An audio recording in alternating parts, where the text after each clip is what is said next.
Olá, você que chegou aqui no curso de Astrologia Básica. Muito obrigada por ter vindo, por ter acreditado no meu trabalho. É uma honra ter você aqui e a gente iniciar juntos aí esse estudo dessa ciência, dessa arte que é a astrologia, da qual eu sou apaixonada, né? Estudo já há muitos anos e tenho me dedicado a cada vez mais aprofundar esse estudo, que é um estudo para a vida toda, né? Como as grandes artes, a gente não para nunca de estudar e de conhecer. E se tu chegou até aqui, é porque tu tem também interesse nesse estudo, né? Então vamos juntos estudar a astrologia para que você tenha aí as bases para olhar para o teu mapa natal e já começar a perceber aqueles aspectos que são mais importantes e que podem te auxiliar na tua caminhada aqui na vida. Então vamos lá, né? Esse é o nosso módulo 1, eu vou compartilhar com vocês aqui os slides, né?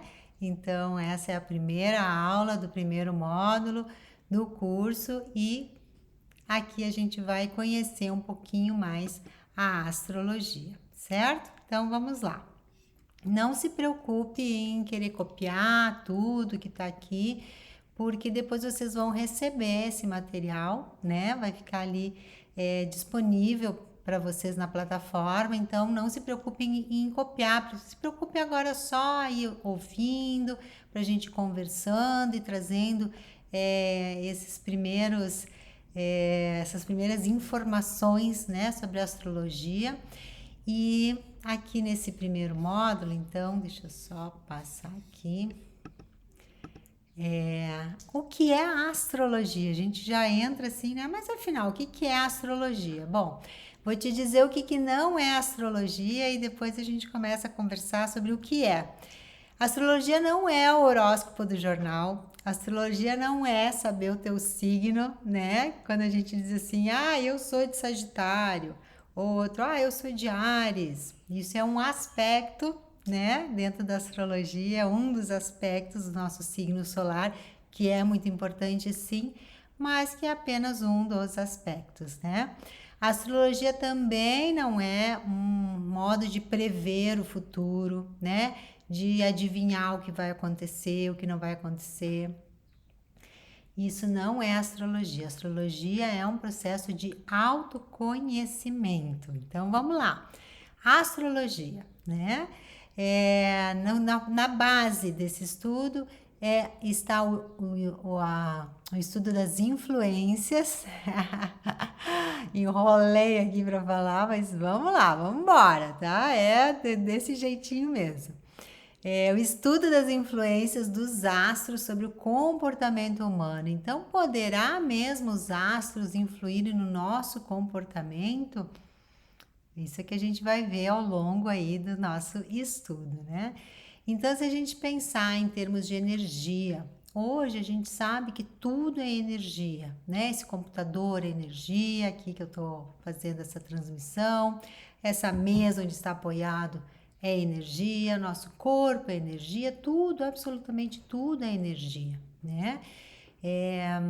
E a gente faz parte desse grande manancial de energia chamado universo e que também é energia, né?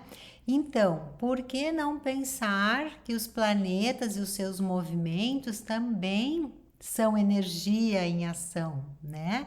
E como tudo nos influencia, por que não os planetas nos influenciar? Fica aí essa pergunta para ti. Mas, enfim, o nosso mapa influencia a nossa vida, né? Então, o nosso mapa, que é aquela fotinho lá do céu no momento do nosso nascimento, ele vai de alguma forma impactar em nós e a gente vai descobrir como que é isso e como é que funciona, tá? Agora, importante é que saber disso nos possibilita liberdade para escolher o que queremos para nossa vida. E isso é o mais importante. Então, sempre o respeito ao livre arbítrio. Por isso que não dá para dizer o que vai acontecer, se vai acontecer. a predição é algo muito chato, né? Em qualquer outra área de conhecimento, seja no tarô, seja na numerologia, seja onde for, a pessoa chegar para ti e dizer, olha, vai acontecer isso, é muito chato, eu já sei o que vai acontecer, eu não preciso fazer nada, então eu fico sentada na minha casa. Não, né? Então, livre-arbítrio é o mais importante dom que a gente recebeu aí de Deus, da fonte, né? Do Todo-Poderoso, da criação, seja lá o que você acredita ou como você enxerga isso, mas no final das contas é isso que importa. A gente toma decisões todos os dias, faz escolhas todos os dias, e essas escolhas nos levam, né, na nossa caminhada e vão predizendo o nosso futuro conforme a gente está agindo no hoje, né? Hoje a gente constrói o nosso futuro. Agora, se a gente souber, né, no nosso mapa de antemão, onde a gente tem facilidade, onde a gente tem dificuldade, quais são os nossos desafios para essa vida, os nossos dons, talentos, a gente olhar ali, é como se a gente estivesse revelando a nossa alma, né? Então isso traz muita liberdade, tá? Enfim, a palavra astro, né, no estudo da astrologia, abrange todos os corpos celestes naturais, tá? Seja com luz, sem luz, seja planeta, seja asteroide, seja cometa, estrela, o que for, né? A gente chama tudo de astros, né? E a gente, no fim, vocês vão ver ali que nós vamos chamar tudo de planeta, né? Tudo para nós aqui são planetas, tá? Segundo Emma Costé de Macheville, um dos maiores nomes da astrologia, né? É uma astróloga referência aí até hoje, né? Nos estudos até hoje. A astrologia é a fisiologia do céu, tá? Então ela dizia que a astrologia abrange um sentido da vida que é influenciada através dessas energias que os astros irradiam e pelos seus movimentos. Então, além da energia que o astro irradia, né, daquela energia própria de cada astro, também o movimento e o relacionamento entre eles vai nos influenciar. Então, a astrologia é um processo subjetivo, né, que utiliza a posição dos astros na esfera celeste, que é algo objetivo, ou seja, uma união de objetividade e subjetividade. Quando se calcula um mapa natal, isso é muito objetivo, é preciso, né? Principalmente hoje, que a gente tem vários programas, vários aplicativos que calculam o mapa natal, a gente não precisa mais estar no lapisinho ali calculando, é muito perfeito, é muito exato, muito objetivo. Mas a interpretação de um mapa natal, de um mapa astrológico, é algo bastante subjetivo, né? Que precisa trabalhar aí também um pouco a nossa intuição, tá? Mas vamos ver como é que funciona. Então, aqui, como eu já falei, né? O objetivo da astrologia não é fazer predições, nem culpar os planetas pelo que nos acontece. Muita gente, né, às vezes fala assim, eu sou desse jeito mesmo porque eu sou ariana, né? Ou, eu sou assim mesmo, muito emotiva porque eu sou canceriana. E aí fica nas desculpas, né? Colocando a culpa nos planetas. Então, não é para isso também, né? Mas ela serve como uma filosofia de vida, quase um estilo de vida, né? Que nos ajuda a aprender a respeito de nós mesmos, ou seja, é para o autoconhecimento. Para mim, o objetivo principal da astrologia é autoconhecimento, certo? Estudar astrologia, né, também nos aproxima da natureza, porque nos ajuda aí a identificar os ciclos naturais, né?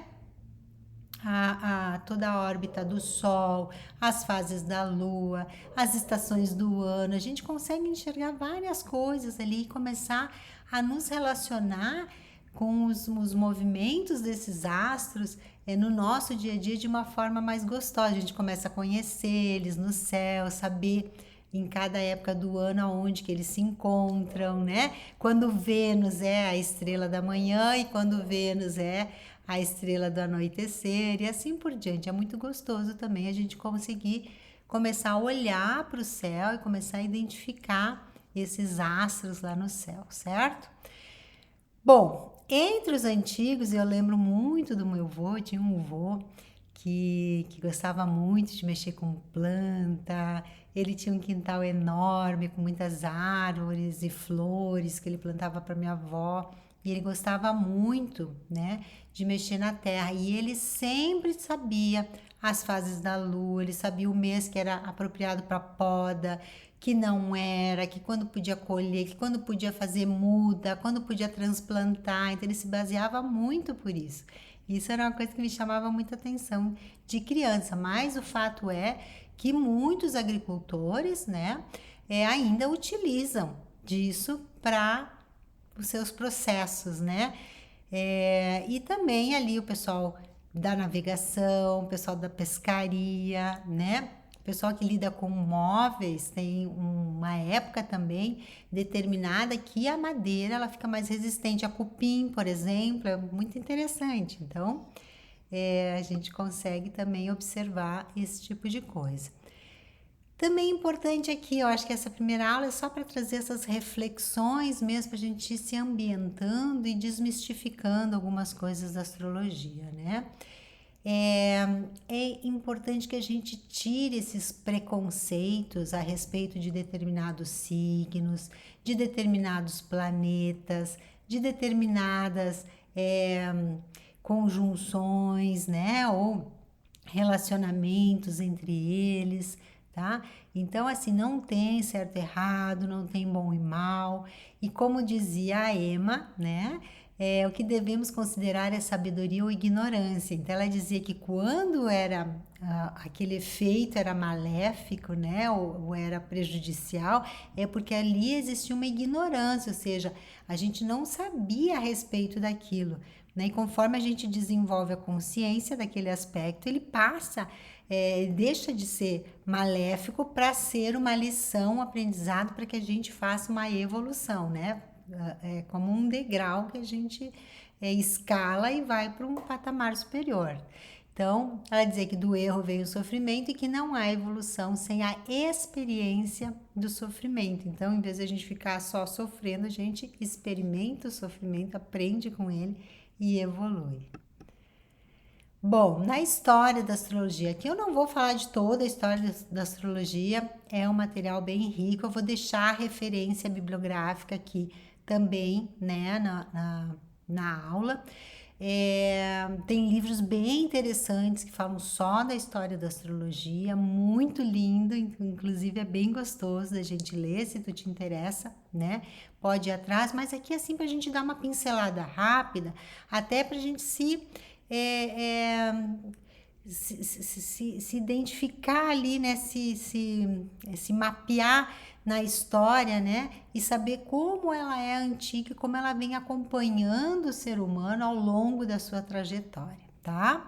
Então, é uma ciência muito antiga, alguns atribuem a ela milhares de anos, e ela praticamente nasceu com o nascimento da humanidade, que sempre observou o céu para ter referência, né? Sobre a noite, dia, quando vinha o inverno, quando vinha o frio, quando vinha os ventos, quando vinha a chuva. Então ele se baseava nisso, né? Também a gente tem uma referência que os antigos médicos eram todos astrólogos. Então isso é bastante comum da gente encontrar na história da medicina médicos que eram também astrólogos e se baseavam, né, nessas influências dos astros para fazer as curas.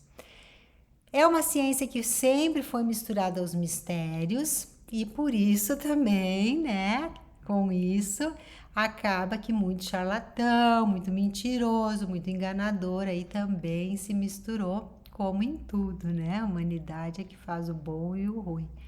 Mas ela sempre foi apreciada por todos os povos e todas as culturas. Bom, a referência mais antiga que se tem hoje em textos, né, foi de um texto encontrado entre tábuas de argila, escrita em caracteres cuneiformes, provenientes da biblioteca de Assurbanipal, em Nínive, que é a região da Babilônia, né, uma região na Babilônia, que se encontram preservadas no British Museum. Então, assim, essa é a referência mais antiga que se tem, tá?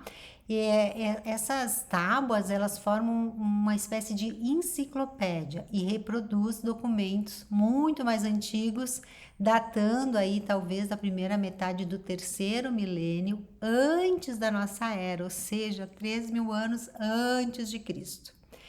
Então, esta é a origem mais antiga, né, encontrada na literatura, tá? A possível origem. Tem-se discutido a possibilidade da origem ter sido na civilização do Vale do Indo ou Harappa.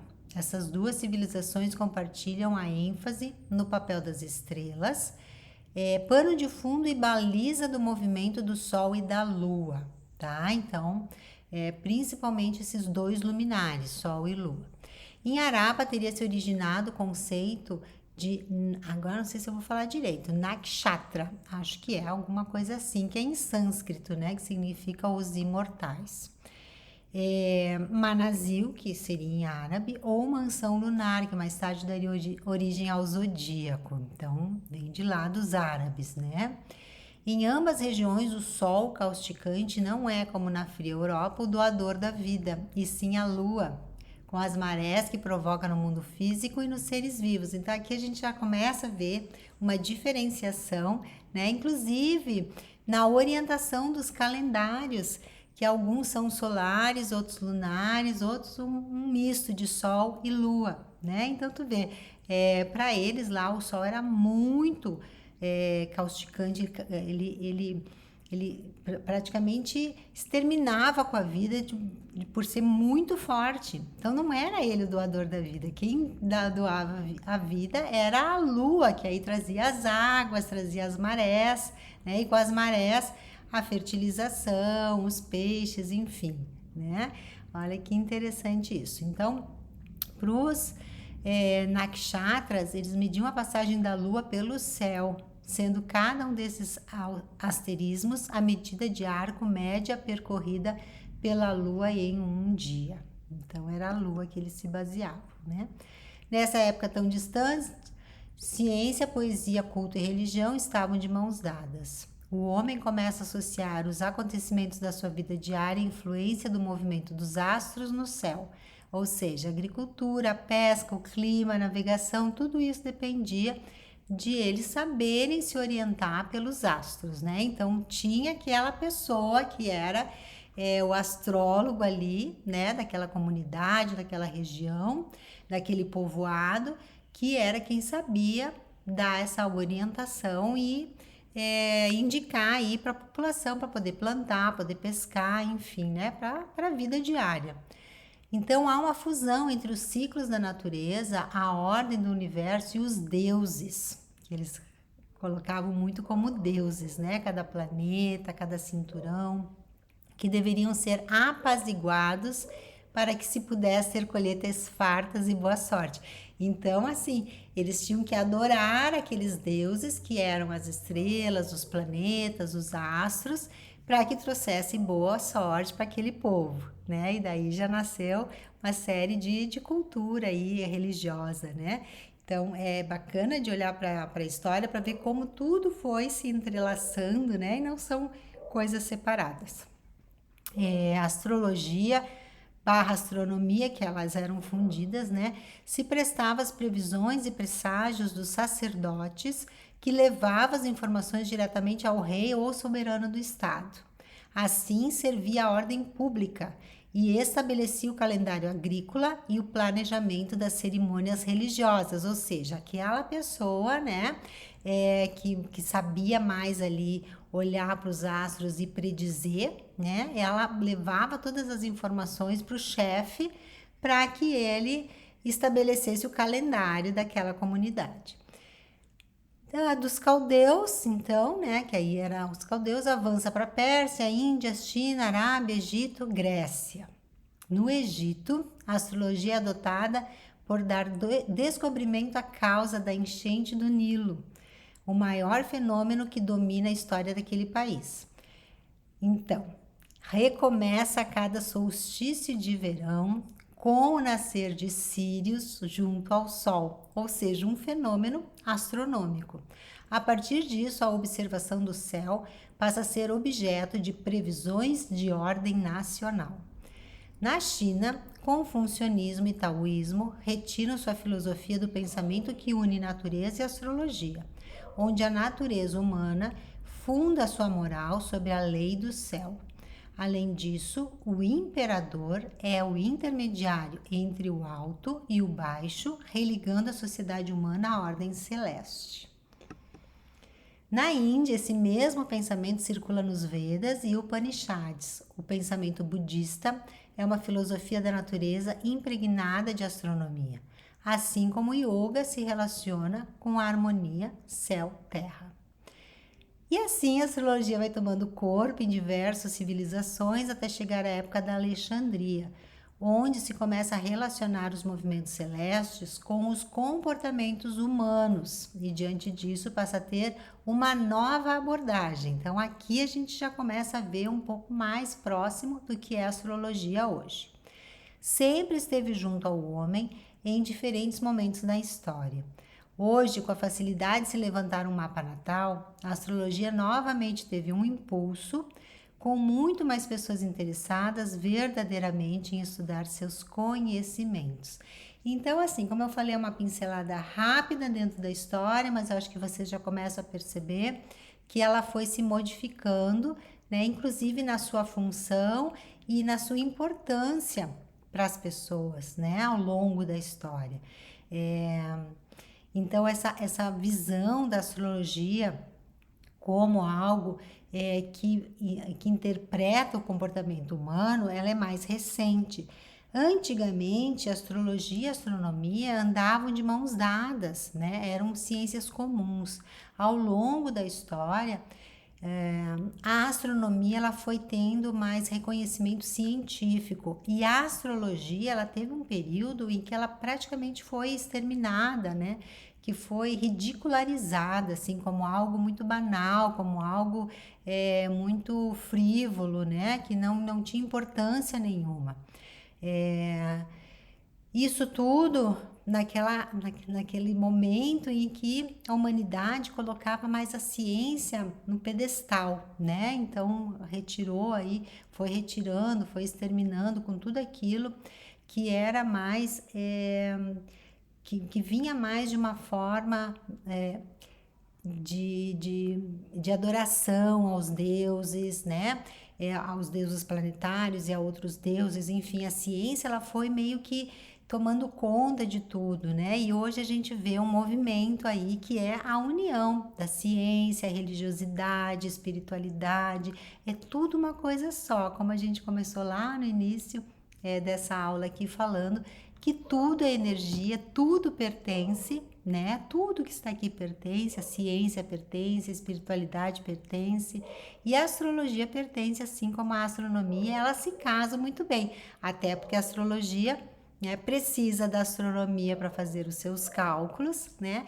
E a astrologia, ela também ela dá aí um significado maior também para a astronomia. Então, acho que não tem certo, errado, bom e mal, né? Se serve, se não serve. Tem aí, são diferentes abordagens, né? E que devem ser contempladas, certo?